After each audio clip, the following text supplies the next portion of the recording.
Bismillahirrahmanirrahim. Assalamu aleyküm vatandaşlar. Assalamu aleyküm. Muhammed Ağa, hoş geldiniz. Hoş gördük Rojan. Muhammed Ağa, Selamünaleyküm vatandaşlar.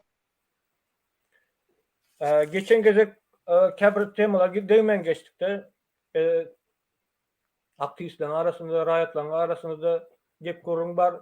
Kabirlerinde düşünce yok. Şu demokrati deyip neme düşünmeli deyip kabirler şu demokrati deyse oturup çay başında neme para karşılıklı gurumdeşlik geçirmelik deyip fikir ediyor. Kabirler özara davalar görüyor da ay bulardan hiç sat olmaz deyip aydiyalarda.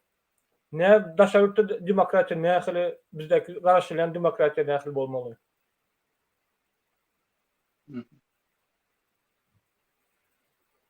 Muhammed Alo. abi eştiliyor mu? Eştiliye. Ben de Rojan. Ben şu mesele hakkında bir neyse daha belirleyecek oluyor. Ben de bizim oğlanlarımızın arasındaki aktivistlerin arasındaki gururun nedir? Birinciden biz başka bir etapa geçtik. Hükümet dürlü yollarla bizim hareketimizin önüne geçecek. Adamların şahsiyetini fethetmekten tut, ece kakasına azar vermekten, özlerini vurup, yencip, yudor bilen Türkmenistan'a alıp gitmekten, bizim hareketimizi ne doğru yola itiklemekten, bir kanun yola itiklemekten, o zaman bizim oğullarımızın arasında agent uğratmaktan hemmesini hükümet şu ayşenin ulanıp geliyor. Şundan hiç kaydı onlara rezultat vermedi. İnni belli bir derecede ola bizim oğullarımızın arasındaki nemani tafavutları, zatları bizim tecrübelerimizden hayırlanıp bizi birbirimize düşman edecek. Şu da belli bir derecede de bizim şu adeşelim siyasi tecrübemizin yokluğu halkın önüne nehirli özün alıp parmağını bilmesizliğimiz belli bir siyasi destur öz aramızda bulmadığı normatifliğin yokluğu şu da biraz öceştiriyor. Şu sebepten biz hem aktivistler bir neyse daha belli. Şu yanak yardaylarda hükmen düşmanın rolü bağları hemen şey yaptan çıkarmayı. Bir de esası idadın biri biz Berdi Muhammed'den dinmese bütün hemme halkın tafavut yok kim? Türmen başlığı oldun, minister oldun, mina barona ministeri oldun, şom çağaları oldun, dayıkan oldun, imigrant oldun, tafavut yok. Hemmemizin birce problemimiz var. Odan bir yurdumuz kefekler için tala oturan karandadıdan dindir. Eğer şunu ayırmasak hiç fikrin yol almayacağı hem mekşebi. Dige gepliğine. Şu sebepten biz şun karşısına çıkış etmeyen adamla bilen ton gepleşimiz ütköşük olmalı. Tapavutlu olmalı. Bir düşmanımız var. O bilen bir delille gepleşiyor. Şun karşısına dürlü yolla bilen hareket eden adamla bilen biz başkaça gepleşmek. Şunu bir öz aramızda dev edip kanun edip almalı. Birimizin tafavutumuzu uruşa getirmeliler. Sebebi şundan düşman hayırlanacak oluyor biz yekeler.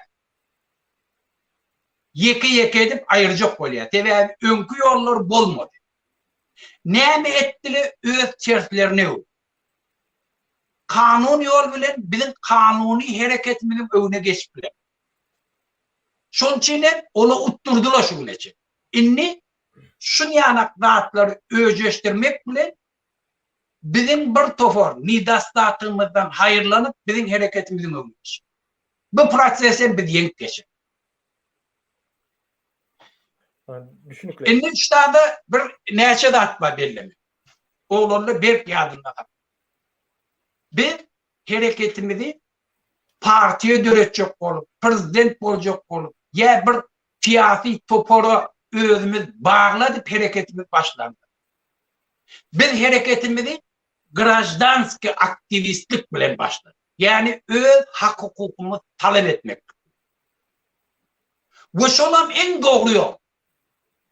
Yani şu atlam öne çıkan aktivistlerin hemmesi öz problemlerini çözecek olup öz problemimiz, bütün halkın problematlarına göz yetirip aktivist olup öne çıkıyor. Bunu öz maşgale meselesini, yani çağasını görecek, yurduna gidecek, daşarı yurtta kul olacak ki, her ay şu atların çözecek olup, gereke ederlerini ahırda göz yetirdiler, şunların hemmesi bir yerden çözülüyor. O da hükümetten, o da kim? Berdimuhammed'in eline. Şol için ola siyasi boldu. Ola yoksa siyasi bolosan gelene. Şol için şun kuvvet. Şu öne çıkan adamları, aktivistleri, sen gelecekte, sen diktatör olursan, sen demokratiyen düşünmeyen deyip abniyeniye bellemen, öyle akmaklı. Bizim hiç tecrübemiz. Biz dine öz hak hukukumuzu talep etki. Öz meselemiz çözecek bu. Eğer şun kuvun biri gelip, fikir etti, şu azıcık hareketleri bile gelecekte men prezident bolor, gelecekte men falan bolor neyse o özünü aldı. Kimde şolara sen gelecekte prezident bolacak bol hareket yani demeyin öyle iki etti atmak. Ona da hiç saat düşünmeyenleri. Ve bizim yurdumuzun içinde bir tovar akıllı adamlar var, bir tovar talantlı adamlar var. Hazır onu yüze çıkana. Şu proses ne hilli, iyi liderli, önemli, öne gidiverse, halkın içinden anam düretsek ki, biz inni iyi de çekilmeyen, Berdimuhammed'in gideceği belli, bütün dünyada bizim izimizde köp adamlar bize koşulmaya tayin iyidirler diyor. Şu sebeplerim hükümet, şu halkın içindeki döreden anamlarımız dövecek olup, şu atlam şu anamsızlığı bizim aramızda dörede olur. Bizim aramızdaki davaları dörede. Sebebi bir adam haçan öne çıkıyor. Haçanın anam etse şu attan bir dat bolacağını, şu haklığını, doğruluğunu bilsele adamla öne çıkıyor. Şu anamı adamlardan almak için hükümete hem elinden elenli. Şu an ben 1000% biliyorum. Dünyanın hem adamlardan tecrübe atan çünkü bu. Bir diktatör ayırmak için hükümetin içindeki şu bilen iyi işleşip duran adamlar, şu direklerini biz öz tarafımızda anlayalım. Yani bir halkı olluğa şöyle gelecekte normal ne yaşap bileceğini geçmişteki eden yanlışlıklarını, halkın geçeceklerini öyle aratta avrayla işlep bileceğini göz yetir. Şu göz yetirmek için aktivistlere şöyle anam etmek. Şu anam bozacak olmam hükümet şu işleri ediyor. Şu sebepten bizim aktivistler şuna düşünmeli. Biz eğer şu karamdadeden deyecek oldu. Şu aktivistler öz arzularına yetecek oldu. Tapavut yok, ne arzuları var. Oy prezident olacak diyorsun. Bir de gerek prezident olacak diyor. Dıda oturan adam. Oy şu attın bilsin eğer bir yurdun prezidenti olacak olsa. Bir yurdun içinde palajitinin rol oynayacak olsa. Dastoyunu orun tapacak olsa halkın dilini tapma. Halkı söydürmeli. Halkını söymeli. Konkretli belli planları belip bilmeli. Öğrenmeli. O iş vakitten öğrendim. Şunun için ben öne çıkan adamlara sen gelecekte falan olacak olayan deyip şunun kun onlara bahsetmekle akmak. O yettirilir. Ben mümkünçülük de değil gayet. Haçan demokratiye manatı.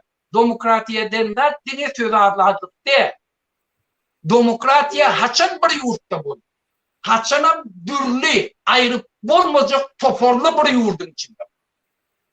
Dürlü güýçli partiýalar bolsa.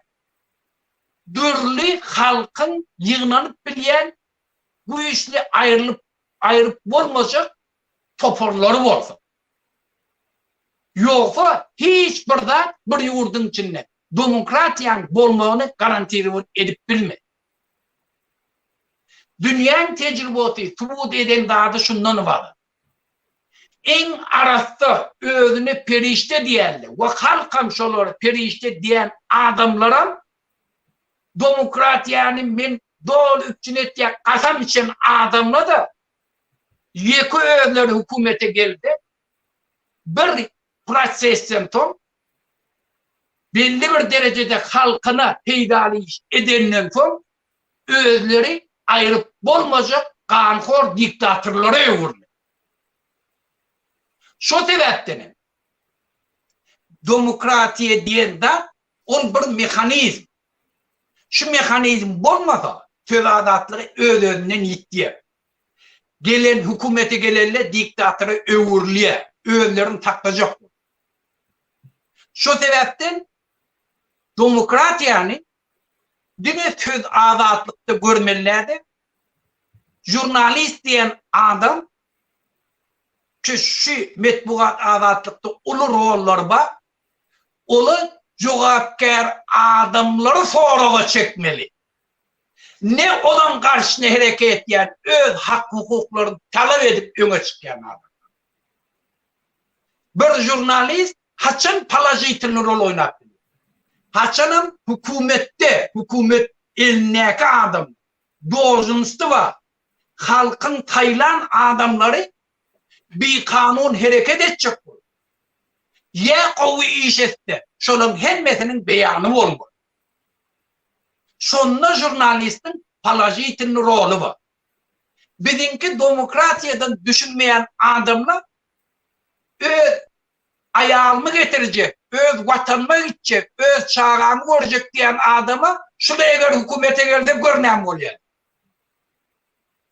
Bu akmaklıktır. Bir demokratiyadan düşünmeyen adamın sözü. Ya da bir yerden uğrayan adam. Eğer düşünmeyen var. Hiçbir demokratik devlette köçeye çıkan adamları sen gelecekte minister olacak olayan, primer minister, prezident olacak olayan, sen özün kim deyip, sen demokratiya düşünen aktif, onları kritik vaat eden adam yok. Olan hakkı var talep etme. Olan hakkı var hükümeti dolandır. Hükümet halkın kıy. Halkın önüne cevap ver, kanunun önüne cevap ver. Şoları sonra attığını alma. Jurnalistinin borcu şolun keti olmalı. Düşünükle Muhammed Ağa, biz siyasi medeniyet öğretmeni şu 30 yılın içinde bahsedilip gelen bizde tecrübe yoktu. Siyasette şimdi iş edeceğiz. Elbette yanlışlıkların böyle yani kabirleri şunu olduk korkacak olup namusuzluk ayıracak böyle de aktivistlere namını ayıracak oluyorlar. Rovşen işte men bir daha belirleyecek böyle. Siyasi medeniyet diyen adam işte bir tofor düşmanla hayırlanayan, diktatörle hayırlanayan da var. Ben şol için şunun üstünde durup geçecek böyle. Hiçbir demokratiya yeten, öfen devlette deyip katar ettiğerlemiz şu güneşelli. Şolun hiç kayıtında halkı ön siyasi kultura alıp demokratiya yeten yok. Önce mekanizm var, şu mekanizm neyse topar var ayrılıp olmayacak. Eğer yugurdu dolandıracak olsalar çeyretin birbirinin oluşup gittir. Öyle aralarında şartnama boyun olmalı. Boyun olmadı ayrı yanlı yok diye. Sonra ondan birbiriyle gepleşmeyeni öğreniyor. Fenlimeyeni, sinlimeyeni öğreniyor. Tevavi eğer senlik gepleri erti yok edileceğini bilir. Bu için siyasi kultura diyende on bir prosesin içinde, bir tarihi vaktin içinde bir halk kazanıyor. Onun hiç bir halkı yok şu neçelim. Men dolayını demokratiya düşündüm. Inni bana gerekke diyenler. Kültüre gerekke diyenler. Amerikan Çin'e aylarını gör ya Kanada'nın Çin'e. Gene Kanada'nın Çin'e gör. Hadirim şutada men ne dinik neme toğ ayrılığına ve de öylerine toğ yok. Elevator ayrılığına, maşin ayrılığına, soğutma telefon ayrılığına, televizyon öylerine yok. Özleri, öz mektepleri var, çağlarına, öz anamları boyunca öz mekteplerini okuyor. Ve de yani kanunçuluk şuna da ruhsat verdi. Buna bir işime sivilizasyon bir de gerek geldi. Başın yani aşağıdan 50 100 kilometre aneket ovaları var. Bir tane traktör görmerdin. Tok görmerdin için. Ve de inni dini inanıyana özlerinin mektepleri var. Yani o hükümetin mektebine gidecekken öz mektep açmaya oldu. Hazır şolan anı beyleki halkın anı yani. Ve de demokratiya diyen dadin şulan hemmesini içine alıp şunları oluşturup hemmesi bile gelinen kararlara boyun etmekten var. Birini çiğlemaktan var. Şunun için bunun içinde de belli bir bölükleri hazır demokratiyanın nemeliğini düşünmediği adam. Yöne şu mekanizm hemmesini kanuna boyun etmeli. Boyun bolmalı etmeli. Birini çiğlemalı etmeli. Bu şu prosese de ondan yurdun içinde uruş bolana, uruş bolmasa, halkın sesi bilen kanun çıkarılsa, kanuna da hemmekşi boyun edilmeliyse şuna mekanizm bu. Dava bolsa da adaletli hükümete değişildi. Suutların esasını çözülüp bolsa dine kanun esasını. Ondan yurdun içinde parakatçılık. Parakatçılık bolsa hemişe yuvaş yuvaştan öfüş üpçün ediliyor. Ve şöylenen yuvaş yuvaştan yuvurt öfye ve desturum, kulturu da, siyasi kulturu da şun yani öfüp gitti. Muhammed Ağa, onda hükümetin içinde de ve opozisyon içinde de balans dörederyalı güçler olmalı, şeyler değil mi? Berekel, hükme. Muhammed Ağa, indi daşırdığın bir neçe modelleri var da demokratiyanın. Bize haysi model has yakın bolya. Ne? Ve demokratiya modeli bile men işim yok. Model diyen dadi, o her yurdun içindeki kapma karşılıklı situasiyonu siyasi ütkeşikli şu belli et yeneyli olmalı. Mesela gözlemen aydı. Angliya'da şahlık var da önden şu Karolu. Ve ön Karol ursu alıptır hem bir yer. Ursu alıptır. Öz pulu var eken, adamlar var eken, bandit eken, gruptır, öz kanun çıkı, öz bol. Yöne şunu oturup bir tane divaretin içinde dıkıp bilip. Gözde bir pırat. Ve şunu ayıracak olsana kan dökülüş. Şunun için yuvaş olanlara akıllı olan için yol verdi. Indiye gidecek diye Urşu'ya göre Urşu'larını işaret bulana aytım diyen var, bol yapar ne var? Biz bileni işleştik. Yine bir şeytirip hem koloniyalarından andıyım. Yurdun içinde ödeminli. Indi yeke ece kakalarını hem bir avra edip gazetelerde, atlarda çıkarıldı. Ve şu bir proseste yeter. O zaman şu proses, o zaman hükümette şah olmalı mı, olmalı ne mi? Şahın gücü ne ehli olmalı? Güç kimin eline olmalı? Ne ehil derecede olmalı? Şah özünü ertikul, burada da kol çekenini erti öldürmeyeceğini bilir ya da ona ne mi parlamoçya verilmeli? Şunun hemmesini şu yurdun siyasi ütkeşikleri belli et ya model. Şveçya'da şahlık, İspanya'da şahlık, yönü demokrat. Ayçık Kulayan'ın her yurdun öz içindeki dağından gelip esası da demokratiyanın üstün edip bileyenler yurdun içindeki kapma karşılıklı, güçlü, siyasi durmuşa katlaşan güçlü. Şola ne hilli ayrılıp olmayacak kapma karşılıklı güçlü olsa şu güçlü oturup yurdun ıkbalını parakatçılıklı sözlük olsa öz aralarına şartnama şu konstitusiya değil ya da şunu onu siyasi neme. Şuna çekilenden şunu yerine getirmek mekanizmla ne? Neyle şolar doğru düzüp bilseler şonça da siyasi struktura göre. Muhammed Benim Ağa, yurdumuzda mesela şu an siyasi partiyeler yok. O Sovyet Soyuzu elçiliği hem ayırdı hem de zaten şu için onu yanıklar. Bizim yurdumuzda oblastı. Her provinsiya Amerika'nın içindeki yani. 52 tane ştat her gayfi ödü bir gasudarstv. Her gayfi ödünün. Şunu nemet ki öd analarına şertname ediyor. Sen bana hakim Murat. Ben ödüm taylarım. O ölçüler ne oldu? Ne ile taylamalılar? Onu da belli makam.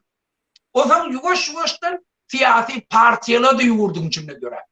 Bunu hemmesi gelecek belli eder. Güne demokratiyanın üpçün edip bilecekler şu yan kapma karşılıklı olmak.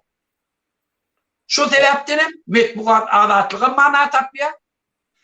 Nizavismi suutlu da mana tapıyor. Yoksa 52 tane konstitusiyanın içinde ya da suutlu nizavismi değil.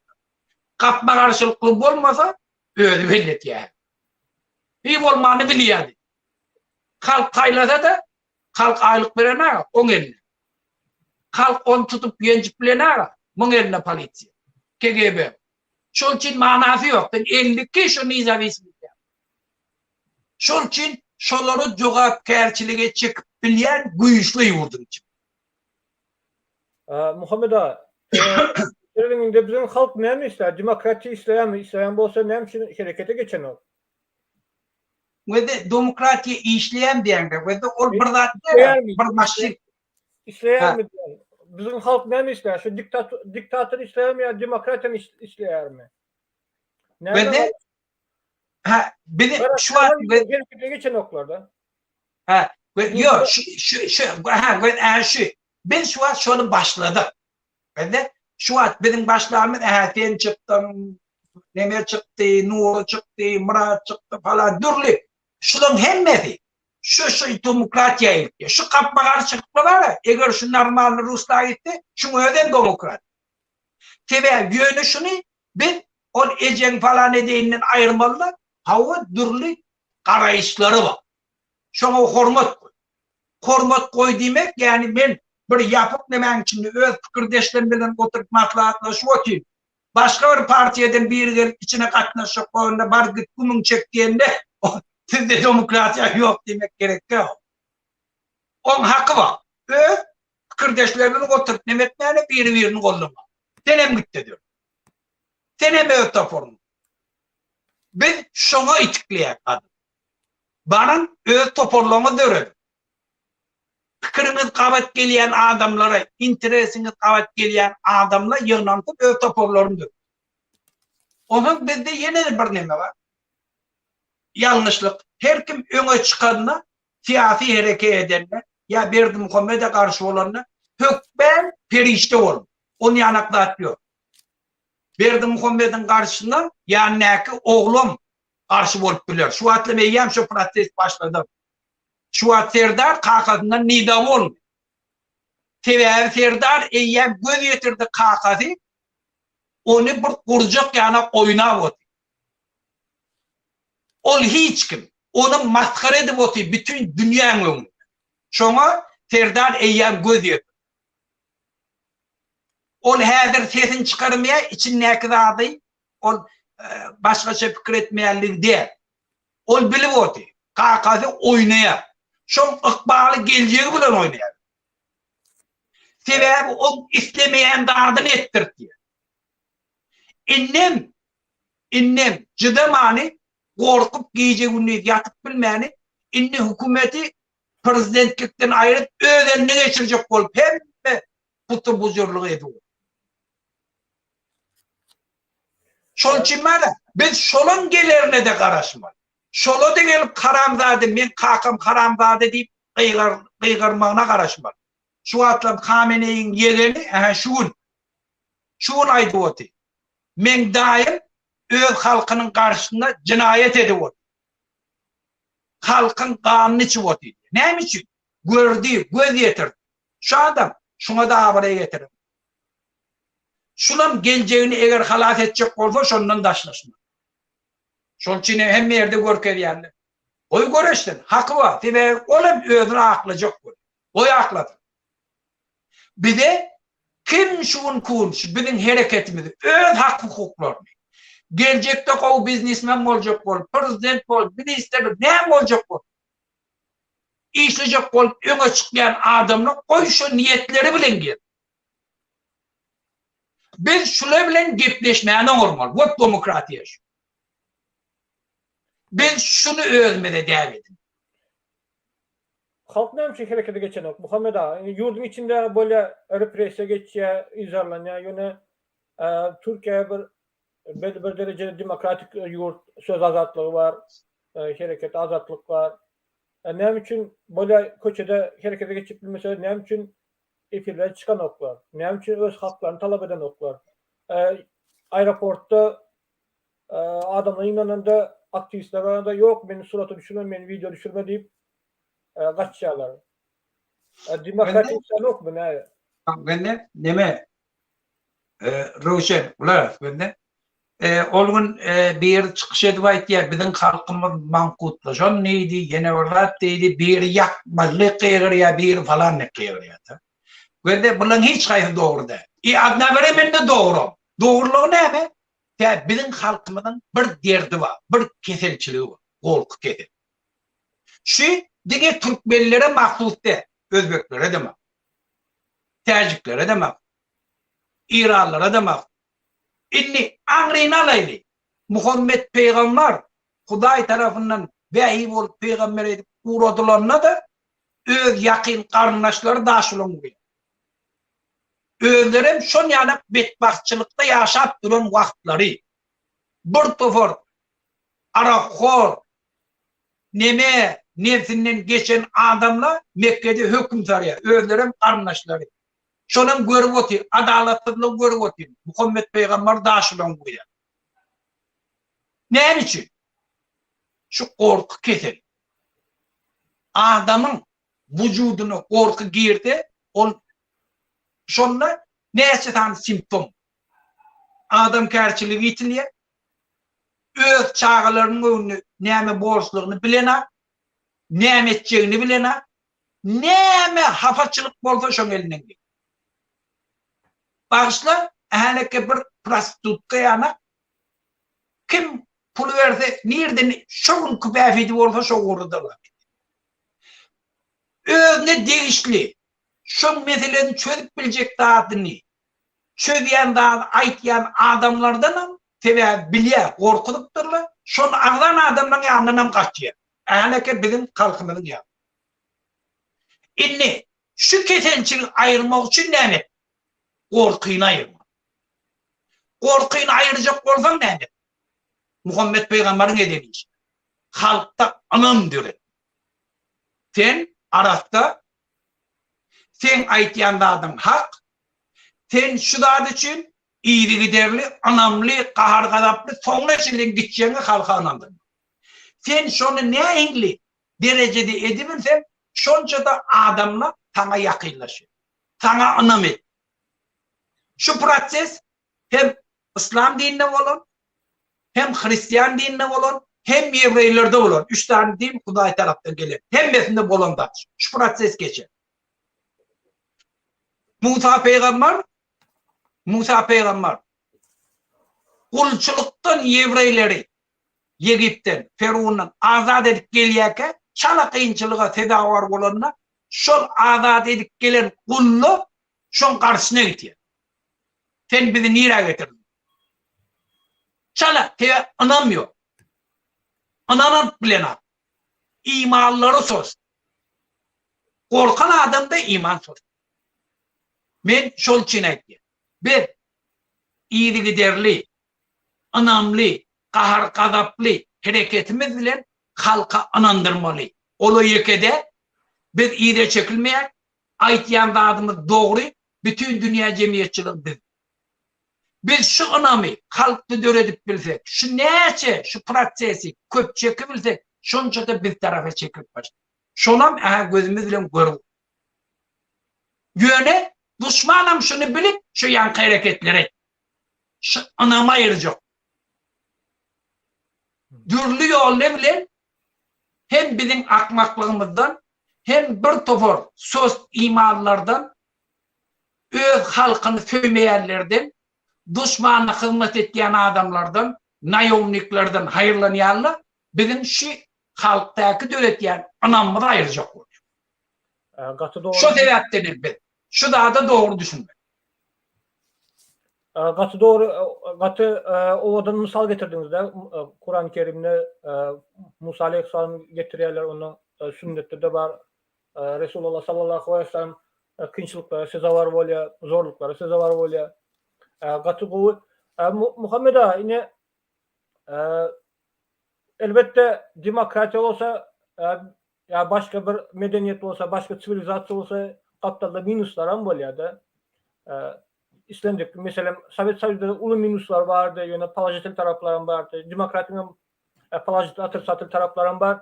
Yine ildeşlerimiz soru berýärdi. Şweýçarda Kur'an-ı Kerim yaktılardı. Bu ne hil cevap berip bolar. Kur'an-ı Kerim kitap yaktılar. Amerika'da, Avrupa'da şoňa İslam dinine hücum edýärler.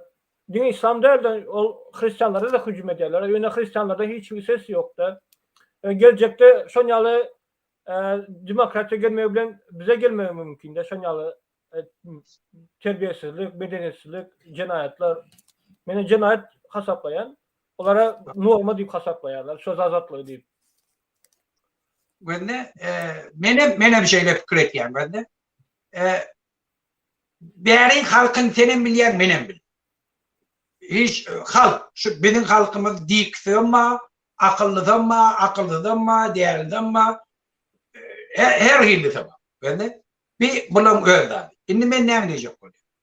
Hiçbir yerde adamla, anamına şikayet getirilmeliler. Kim de şunu etti, bir şunu oğlamalı. Biz Müslüman mı? Bizim şuna reaksiyon var. Bir burada. Yönüm bundan düşmanla hayırlanacak oluyor. Bir ikinci de. İnni. Üçüncü de şuna doğru düşünmeklik gerek. Doğru düşünmeklik ne? Bende. Şu an İran'a bak. İran'ın içinde. İran'ın bibliotekasına gir. Bibliotekasının içine gir. Şu bibliotekasının içindeki 3'ten biri hatta mekteplerinde Hristiyani Yevreyleri yamallama. Dini inam. Ay olay öz eceti bilen yatıp duruyor. Dolu şu da. Öyle mara 40 yıllar şu kitaphanelerde dur. Yöne biri gelip şunu aydana. Otla mokluk olan kitaplarda ola yerine dur. Ola günne bolyanda. Bende India var, India'da. Mescitleri yıkyan. Bende mescitleri yıkyan. Bir tane ortadan propagandisi şu hakkında aitti mi? Bende Kitay'da Uygurlu 2 milyon Müslümanı ve de 2 milyon Müslümanı kemsir edip siz akılınızdan ağdaşan sizi terbiyeleyecekti türmelerde saklavurdu, bagırlarda. Ortadan propagandasından tez çıktı. Ya İran'ınkinden ya Müslüman devletlerden tez çıktı. Amerika'da sanksiya girizler, bir neçe sanksiya. Ha, bizimkiler onun yerden ak. Ve de kula, ben şunun için ettim. Şu zaten bunu ayırmalı. Şunun için bir tofor bunu ulu propaganda demokratiya karşı hayırlanacak böyle. Gurdum şununla. Bir. O zaman şu zaten gözünü tuttu. Şu adam, bir yerde adamlar satın almak yenil. Bana pul ver, isteğini verdim. George Biden'e satın alıp vereyim. Benim pul satın alayım. Ben de isteğini siyasetçisi. Bir yerde siyasetçiler başla publik isteğini satın aldı. Şol çiğnem Putin mi oldu? Şol çiğnem İran'ın hükümet mi oturdu? Eğer şu sisteme, şu adamla pavideniyetini cevap karşılığı doğru çekip bilen bolsadılar, Putin'in önüne şu neçelin dini gelmelidir, dımk gelmelidir. Haçanem Kerime'ni alanlar şu ünke etmeli işler ne derdi? Haçanam İran'ın hükümeti, pasolstvanı, İran'ın içinde uruşturduğunu, Livan'ı edeni falan edenine karşılık korkeden bolsalar, şuun İran'ın hükümeti şeyle bolmur. Haçanam haramzade Berdi Muhammed'in bol oturuşunu görenine bula, sesin çıkarana diplomat uğratıyarlı, gepleşiyarlı, şuna bir eyyem ses çıkaran bolsadılar, o da şu diktatörle bolmur. Bula bir şuna sesin çıkar, sebep şuna da bir doğru mekanizmle var. Yani pul vermek, padarkı vermek, yani o bilyarına da ihtiyapta. Fransa prezidenti Putin'den pul alıp, Kaddafi'den pul alıp, bir söz koşayın tezşona aydeynlik pul alıp görenler. Ben de şol için pıtada hükümete gelen adamla da hemmet Arap'ta perişti, hemmet de hiç kaydı. Yöne bunları cevapkarçılığa çıkan mekanizmler var. Metbuat azatlığı var, Suud nizamisimiz var, dürlü partiyalar var, birbirinin düşmanlığı yem götünü açıyorlar. Şol için büyüğürtlü, spasoplu öz meselelerini özleri çözmeye mekanizmleri şuna bak. İrgüyü şunu çözüyen. İnne. Berdi demokrati deyip bırdatma. Her kim tenşuatlı miting geçirmek için, İslendik aksiye geçirmek için dine oturan yerinde. Ardaya diyen, ardanı anırdaya diyen, bro, gıyacak ya bir nemecik işgal. O da şu kompüterdeki belir kanun esasında nemeleri var. Şuna kavet geldi daha ruhsadan beri. Bunu gelip inni Şvetsiyan devleti kolladı Kur'an'ı yakmağı demekle kalkmaklık. Ruhsat vermesilik o tadak oturun kompüter veriyor onu. Sen şezatı baryan etti. İnni şuna reaksiye korkuyor ya. Olam doğru korkuyordun. Müslümanla kalsın ya. Sebebi şu zaten ödüş prosesinde. Adamları o zaman oylanıştırıyor. Ve de şu mekanik demokrasiyen esası da abi. Ve de şu gerek de. Hristiyansı var, Novi Zavet, Stari Zavet var. Stari Zavet'i anırda var agresivni. Elini kesmek, öldürmek, yeni burada etmek, Kristovi, Pahot, hemmesi başım. Şu gurrunle 150 yıl munnede önce bolon için şunu ayırıp teyze zavet ettiler. Teyze çıkar. Öz kitaplarını teyzelediler. Ve de şu diskusiye geçen için. Şunun için biz Müslümanlar da gelip şunun kut bunu özümüze bedbahtçılık katap etmeyeni gelin bir taraftan hemen özümüzün küçültmemizin karşısında çıkış edelim. Hemen gelin özümüzü araştıralayın. Daesh yana, Taliban yana bir tofar haramzadalar bizim dinimizi dayılamasınlar. Bizden dinden şun kun zapıtta zatta göreyen zatları damak çalmak, elini kesmek, ayarlara zorla perence giydirmek, hem hak hukuklarını almak. Gelin şakında bir olan şey. Gelin biz 1 milyar 200 milyon Müslümanla Daesh kollana, Taliban'ı kollana. Ondan en için sesimiz çıkarmanı oturuyor çoğun karşısında. Gelin şun kun öz dinimize beter imanlı olayım da arasında sabrımenli adam karşılıklarını görk edelim. O tarafını. Ha?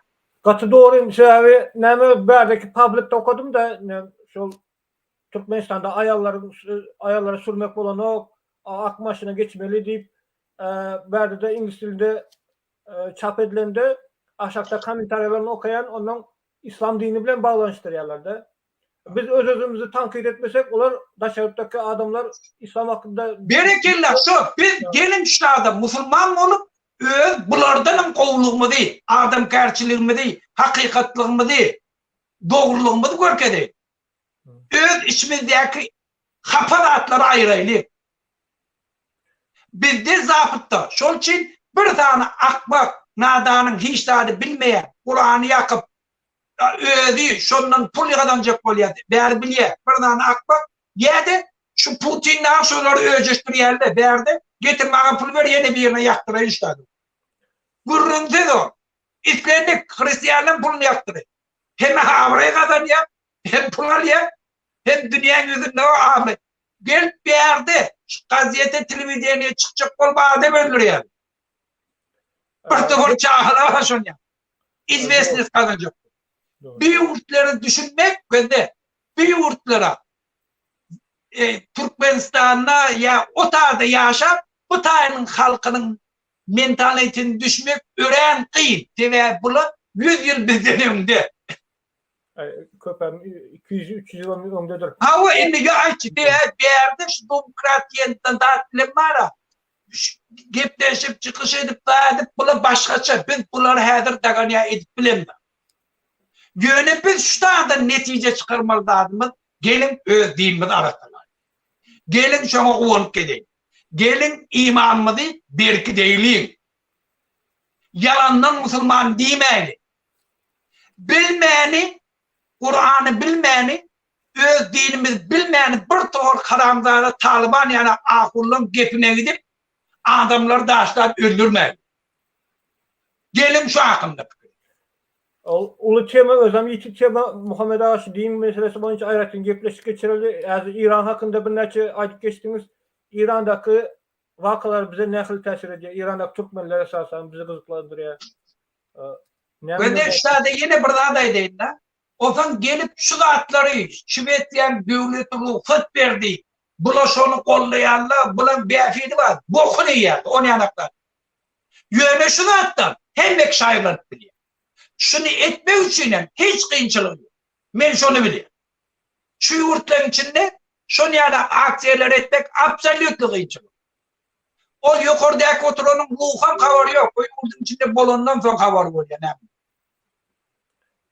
Ondan sonra şimdi bir tavır ortayadım propagandistleri gece önüne televizörlerine kayırıp otuyorlar. Ne diye? Ay otada hani ki homoseksualistler eyle falan. Bu konu yer. Her kim ölçü. Şu da yani ki Toronto'nun için. Bir tane homoseksualist mer boldu. O zaman şu özvilyaniyet bilen bir tavır kanunları girecek. Annem o videosu var. Böyle. Koçaya çıktık ayırttık. Başka mer. Beğerdi ve de beğerin bunun öğünleri çözüp biliyor. Şunu mekanizmda var. Şunu yol var. Kanuni yol var. Şunun içine bölümlü toparlı var. Sen Türkmen dilini okuyacak. Var Türkmen mektebine açtırdı. Şuna bak kanun esasında hiç kim sana yok diyene. Sen şunu edebilsen hükümet sana bütçe veriyor. Bir bölüm. Ondan şu zatlar devleti demokratiya bağlamakla akmaklık yerde düşmana hizmet etmek. Türk Berdi Muhammed'e hizmet etmek. Ha o Berdi Muhammed türü versin. Buna da ermet day diyecek. Neme şol başka taraftan finansiyel edilýär, şola pul berilýär diýip aýtdyňyz ýöne şol ýadyma düşürdüňiz häzir 3-4 ýyl mundan Putin'in o Prigozhin'in fabrika troll diyen yerinden Amerika'nın içindeki halkı öjeştirmek için, birbirini oluşturmak için hem İslamofobik accountlar döredip, hasaplar döredip informasyon yayarladı. Müslümanlar yaman deyip ondan belek taraftan Müslümanların account hasabı hükmünde geçirip iki arasında uyuşturuculuk olup sonyalı geçiriyor da Putin. Arkayı net konuya onu. Ben de arkayı bir tane kino var neme Eskabır mı şun yana bandit nemede şu Latin Amerika bir yurdum. Ve de öyle şu deputat bolya mafya narkotik Amerikan hem merinin öyle aralarına böyle şey. Ve de şolun üstünde kapita İran bilen ortaya şolun üstüne pulgoya Amerikan bulaştıracak. Kanada'nı ya beylek yurdu. Bu da edilmeye değil de görünüp dura orada işte var. Edip bolanak bir yurt. Ve bir yurdun içinde var ya neyle problemi dönecek. Problem anayıptan Yok, hükümet ona karşı çözmeli oluyor. Yok da gitmedi. Yani o nire Finlandiya devleti Premier Ministeri gitti arkaya. Bir yaş 32 yaşındaki ayal maşgala. Bir öyde tans edip oturup video düşüp koyarlar. Onu aynen gerekken bana Premier Ministerlik gerekken gitti. Ben de bir yurtta Premier Ministerlik cevapkarşılığın köp kaydı. Sen bir yurtlarda Premier Minister olmak akmaklık bir kaptan. Öyle Arap'tan olmadan. Yok, İyi olmadan. her kim Muhammed Ağa öz halkına, milletine, obasına bir avray mertebe getirecek ol. Yani, O yok düşünüklü. Yöne kıymayan tebe metbuat adatlık bayer, dürlü partiyenin bar yerine sen cevapkarşılığın köfeli. O zaman sen hem paviden yani cevap vermiyor. Şunun için aytiyen bir yurtlarda demokratiya yok falan niye bokunu yiyen.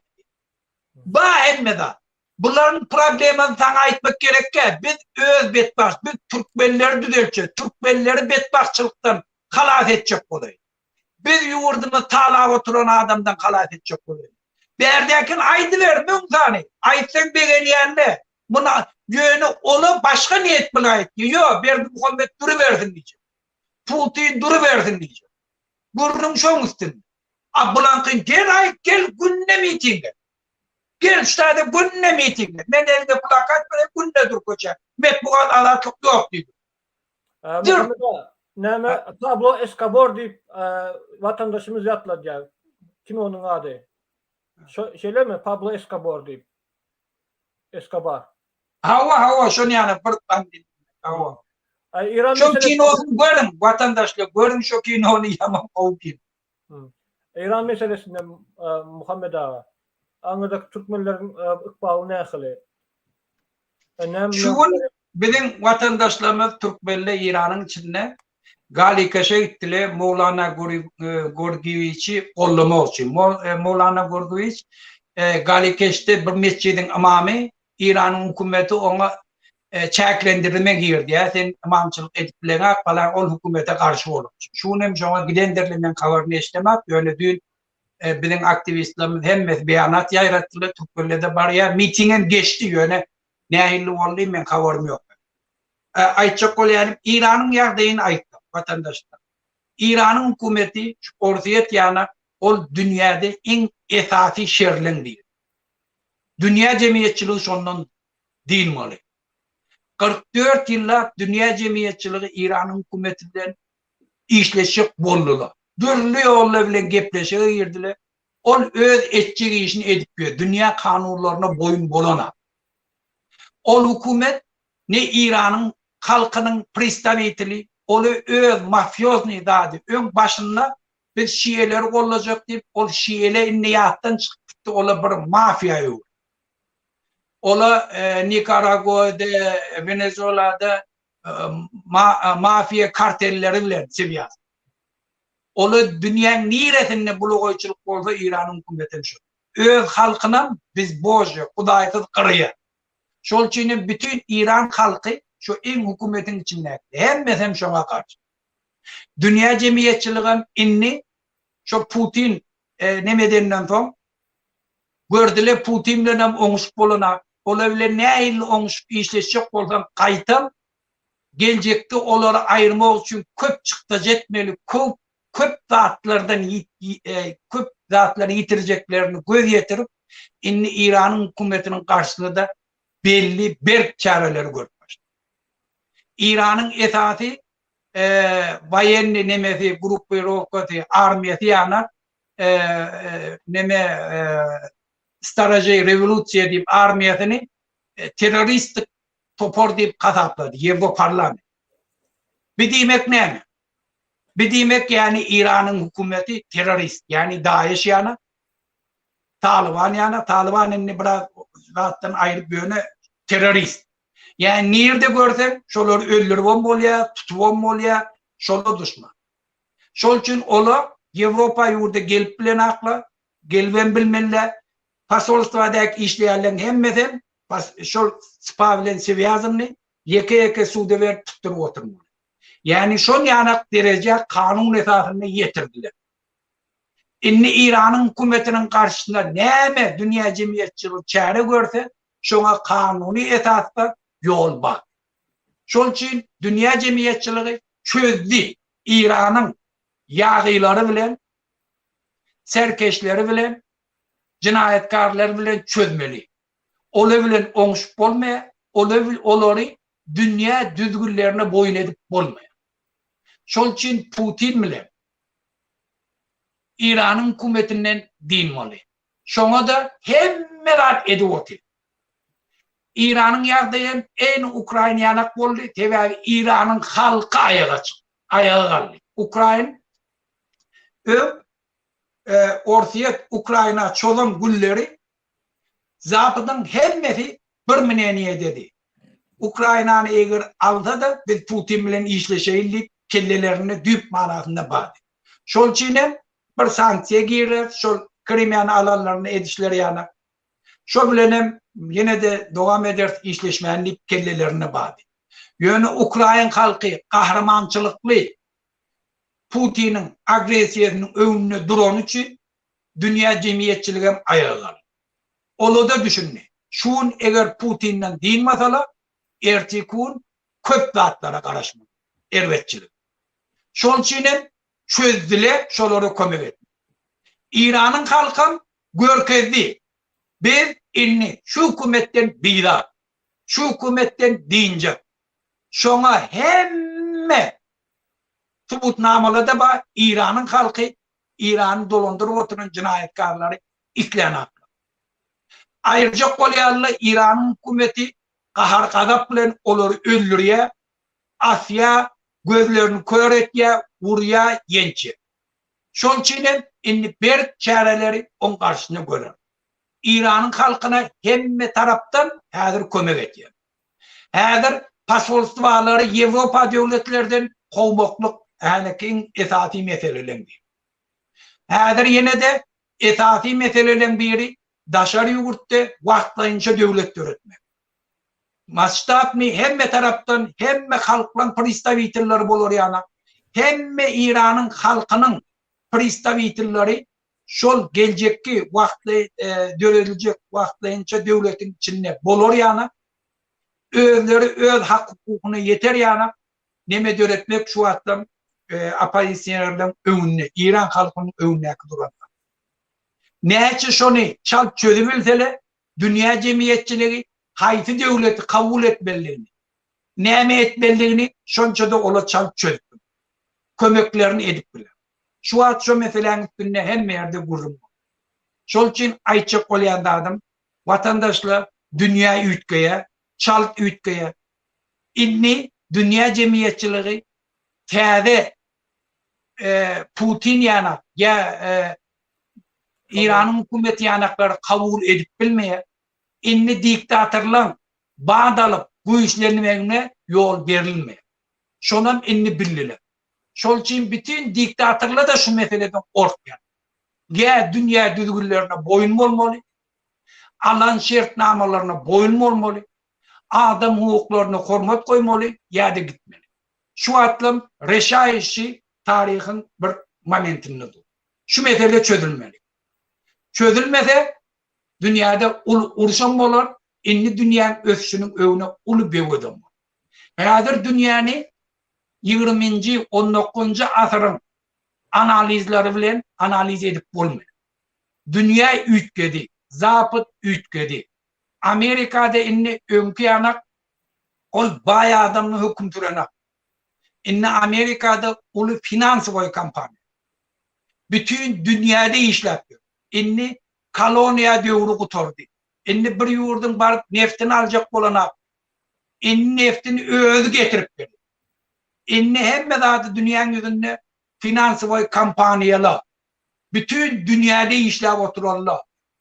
Täzeden internet ulgamlary. Häzirki döwletler adamlaryň interesi dünýäň hemme ýerine belli bir kanun bolmaklyk, açıklık, azatlık bolmaklyk, adam hukuklaryna hormat goýmaklyk, paragatçylyk bolmaklyk esasy interes. Şu atlam Türkmenistanyna, Özbekistanyna beýleki döwletler dünya devletine, dünya normativlerine hormat koyuyor. Öz yurtlarının kanunçuluğunu dünya normativine kavat getiren, interneti doğru açıp, öz halkına azatlık veren, metbuat azatlığı veren, kanunçuluğu doğru yerine getiren, parakatçılığı üpçün edip bilen devlet, bir tane Amerika'daki oturan biznesmeninin peydası şonda. Sebebi, Amerikan içindeki oturan biznesmen oturan yerine Türkmenistan'ın içinde kapitallajeni edebiliyor. Kore'de kapitallajeni edebiliyor. Şondan peyda görüyor. Ya Türkmenistan'ın içindeki oturan adam. Amerikan Walmart'ının peyda görüyen, Walmart kampanyadan peyda görüyen peydasından olan görebiliyor. Şok aksiyenin tatını alabiliyor. McDonald's'ın aksiyenin tatını alıp Türkmenistan'ın grajdanı şondan peyda görebiliyor. Eyni Amerikan bir grajdanı. Şol için dünya enlik. Başka bir daha diyor. Şol için dünya gerekli diktatörsüz diyor. Diktatörsüz dünya gerek. Dünyada kanunçuluk görür yani. Dünyada parakatçılık gerek. Dünyada açık gerek. Dünyada bir devletli gerek ki kanunu boyun mu olur yani. Şol için şu dünya için hem hazır görüş yani. Senedim dünya ütkep var ya diyemizde 90'cı yıllarda şol Sovet Soyuz'da dargadı ulu geosiyaset ütkeşmede Türkmenler yöne uklak kaldı. Hareket etmedi. Hiç nem olanı düşünmediler. Her zaman dünya ütkep var ya. Türkmenler oyanıp yetişir mi? Harekete girer mi? Ya yine ön kıyalı hiç haber olman, hiç sattan haber olman yine devam eder mi ki?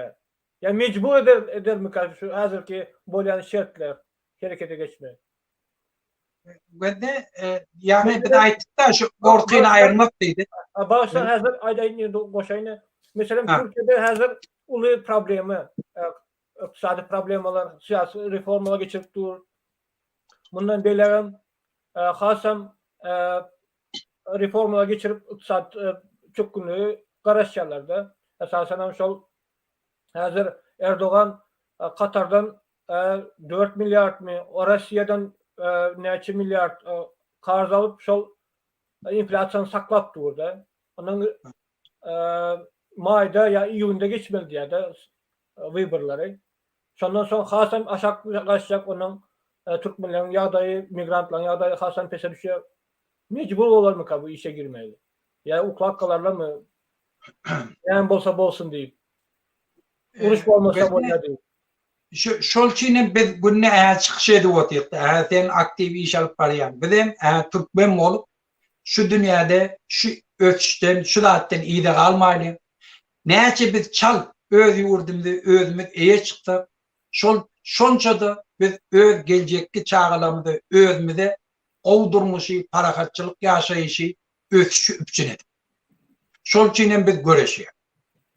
Yani bir halkı hiç var, başka bir devlet gelip onu sen ayağı alıp, sen doğrulap ona hizmet ettirip.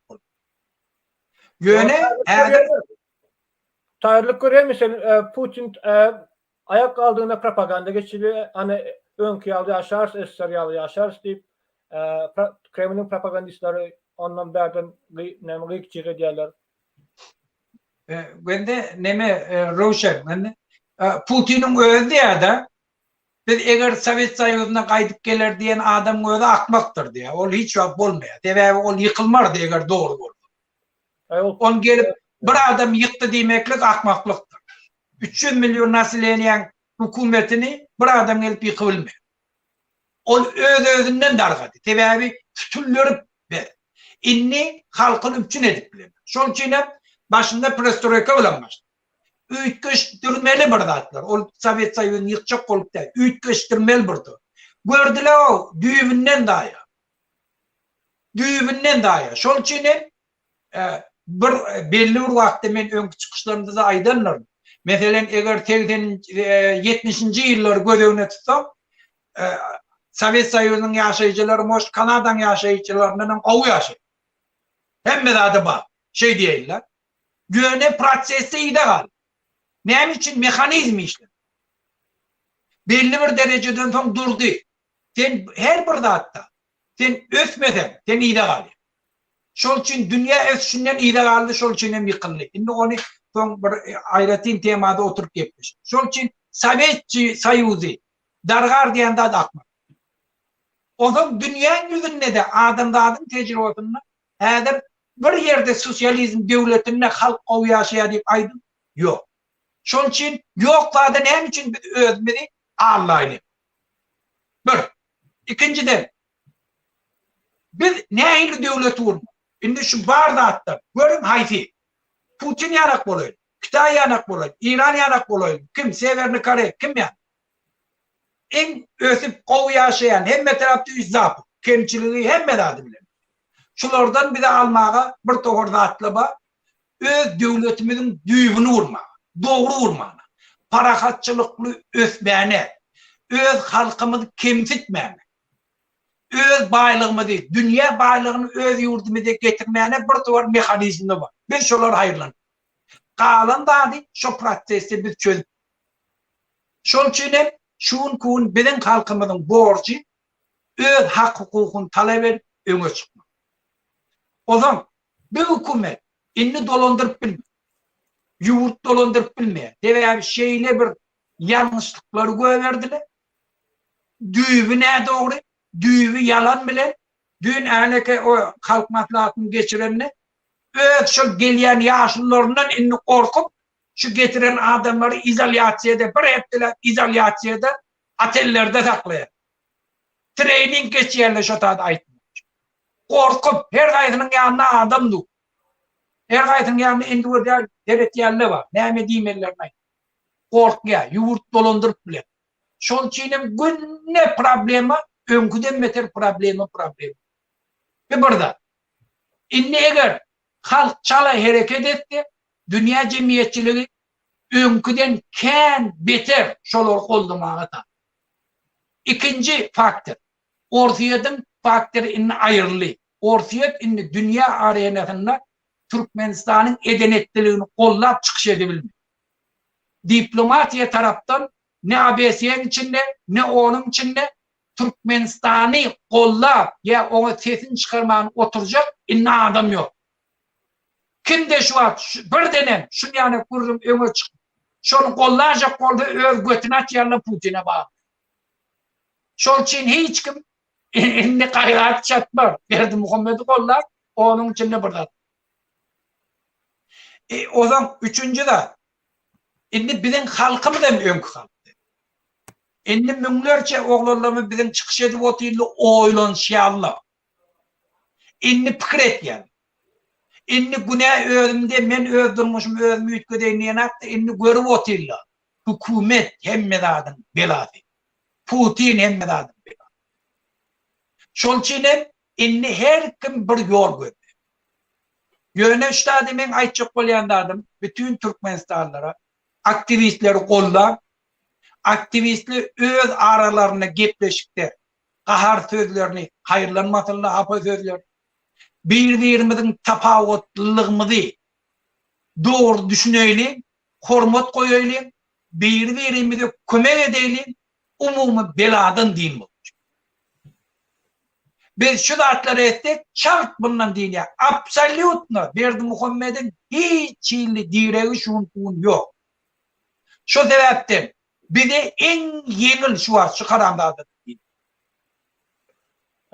Düşünükle. Muhammed Ağa, indi esas soruları bir yanlı geçtik. Önemli bir geçiş zaman hakkında, geçici doğru hakkında indiki yere koyalı. Sorular geçelim vatandaşlardan. Var. Türkmenistan nov передел мирового порядка, поэтому голод diye. Türkmenistan dünyada ne kadar rol oynuyor, onun için dünya özgürlüğü hakkında bir rol ne diye. Türkmenistan nov передел мирового порядка geçip var ya diye de. Onun için açlık diye. Daşarıda geosiyasatta Türkmenistan rol ne kadar? Şu bize tesir ediyor. Şu bizim Türkmenistan'ın ülkece koptuğular mı? Türkmenistan hem işi öz başlak deyip hem menattan özün demedi ortaya. Şunun kun alaka İran'la Azerbaycan'ın pasolosluğuna yararlı girip bir tane adam vurdular, yaraladılar, biri öldü. Türkmenistan tezin çıkar. O bir Berdimuhammed'in şu ayetçilerin alıp gelen tiyafatı men oğurluğa değil, men yurdum talayım, memlenişim var. Men emfidilenişim. Şol için Berdimuhammed Türkmenistan'ın içindeki betbaşçılık ne daşar yurttan ona zorlanan ne içeride. O dine Berdimuhammed Karamda'dan övünü demiş. Şol için sonu yok. Ondan yurda eye çıkmalı. Ondan sonra biz yurda neyli düzeltecek olsak, o zaman nereden hayti tiyafatı alıp gidemin neticesinde bir zat peydalı olup bir zat diyan olup deyip biz analiz. Yöne şun kun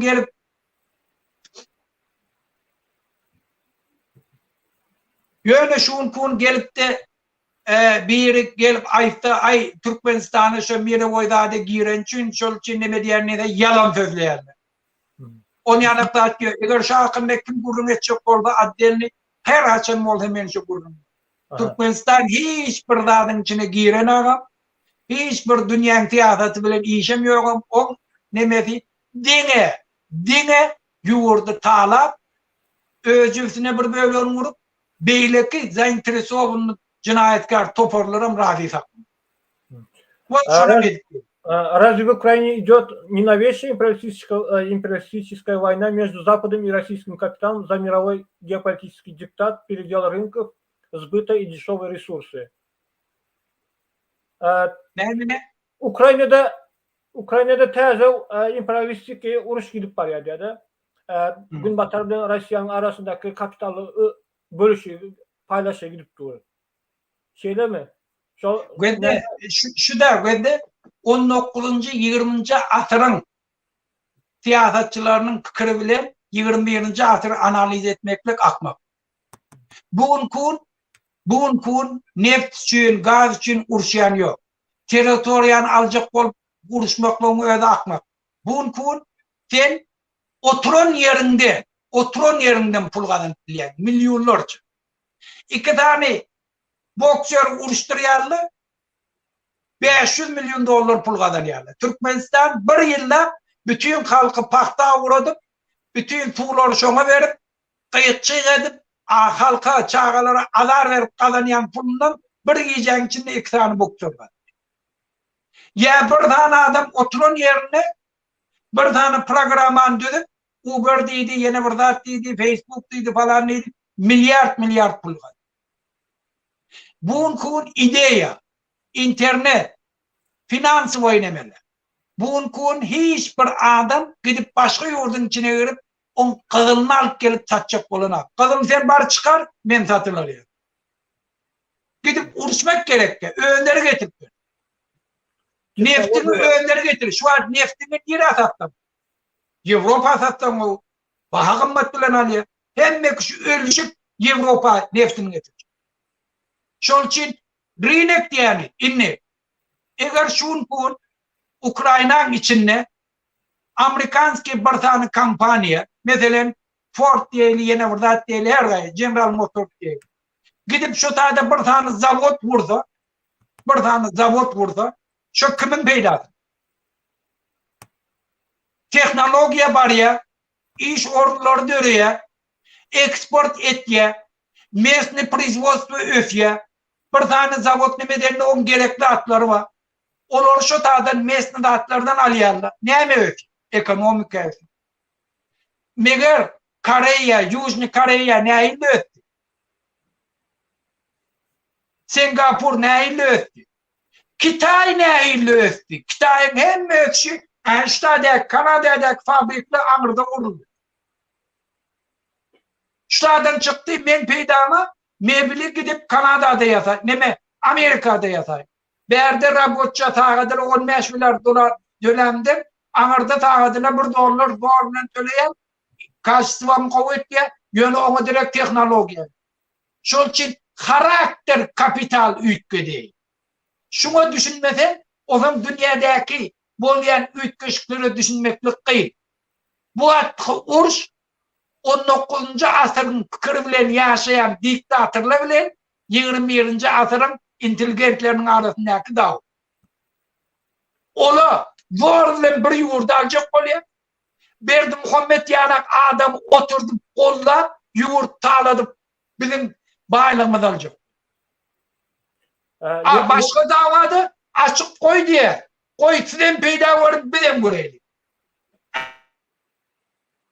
Eğer sen aklın okuyun olsa şertleri değil hemmemiz şu şertten, şu döredilen şertten hayırlanıp hemme yurtlara möktürk bileylik, oturan yerimizde pulan kazanı bileylik. Yani Yuzny Kore'ya'da hemmesi bak, oturan yerini internetin üstünden pul kazanıyalım. Amerikan kampanyaların aksiyasını satın alıp onu da pul kazanıp oturayım da en şu Amerikan grajlar. Yine Yani Arap devletlerinin hemmesinin akdemesi pulları Amerikan finansal kampanyalar. Şimdi sana pul gerek mi? Eğer sen Türkmenistan'ın bankası sistemi kanunçuluğunu dünya şirketlerine kapat getirdi. Ekspertle her yıl raport verip kredi historiyası kovu falan deyseler aşağıdaki bankların pullarının hemmesi Türkmenistan'ın. Var neyimiz avut vuracak oldum. Anlamak gerek ki öldürürsün var yanına pullarını. Ortayadan şu neçelliğin öfenlem kadiye. Yelsin dövründe kanunçuluğu daha bir iştahını kakabat ki. Şol için Lukoyliana kampanyalar Avrupa'nın reyneğini dolayı eledi. Hem Amerika kampanyalara gitti. Ortayadan içinde öz kampanyalarını açtılar. Ne 500 bin tane iş ornadır yattı. Şunun hemmeti o zaman bir aykiye Ukrayna olur reynek. Yok ortayadan öldür reynekti bunlar.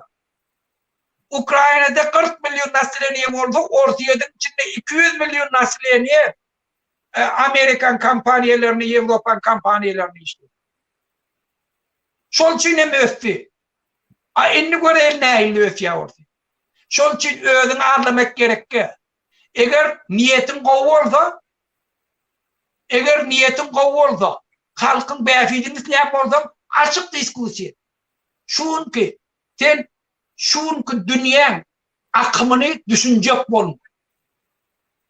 Rusya'nın propagandasının narratifi de alıp barayan temaları hani bizim bayrağımıza alyalar gün batar. Yalan 19. asırın hava ben de şu doğru mesela Angliya vurup yencip kul edivermek gitti. Kulları sattı Afrikalılar. Hemmesi doğru. Yani bunkun karakteri üttü. Bunkun inni karoluyor.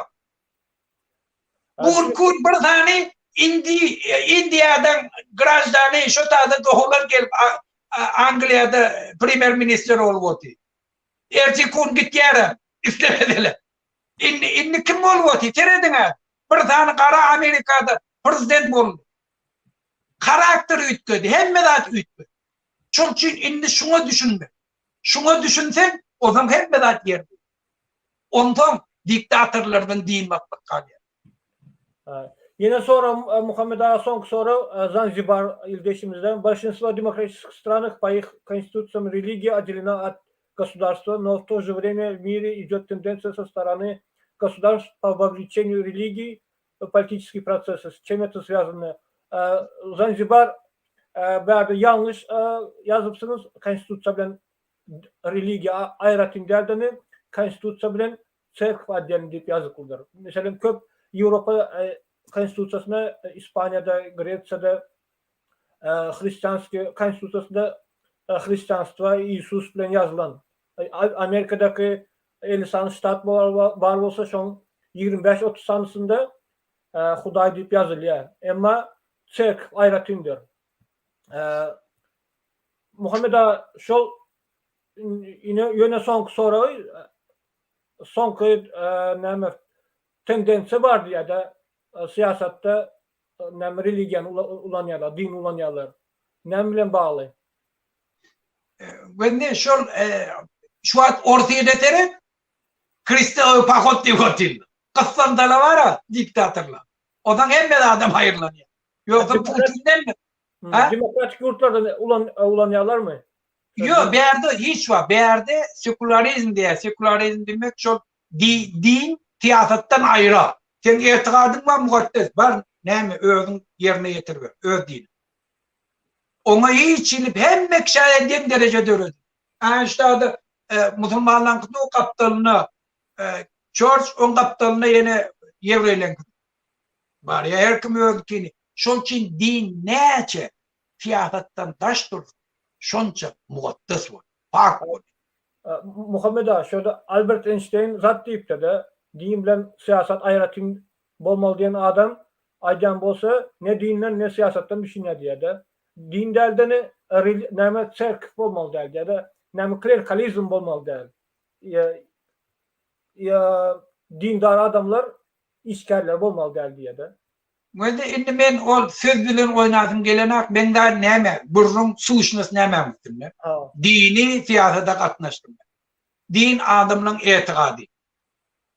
Bir tane yurdun prezidenti namdar bolup biler, musulman bolup her kim näme bolsun. Yöne kanunları dine kavat getirip etmek gerek. Din şey deydi şol için kanun şeyle olmalı demek gerek. Siyasatın dinin esasında olmuş. Yurdun içinde hemme nemeli var. Şol için din neçe siyasattan daşlaşta şonça din arahtırlığına var. Mugattaslığına var. Doğru, düşünükle. Başka soru yok. Näme bir komentar yazdı. Muhammed yanlış diýýäňiz. Wagtlaýyn durmuş. Soruňyzy, komentarýaňyzy has tapikraga ýazsaňyz Muhammed Ağa has düşün aýdyp berer. Köp sağ olun Muhammed Ağa. Ýöne esas soruňyza geçip bilmelik wagtymyz çekleýindi. Indi gezek duşşaly gepleşeli, din hakynda da gepleşeli. Siz bilen gepleşmeni oňat görýän. Sağ ol. Gayrat edin, men hemme aktivistlerden haýyş etjekdadım.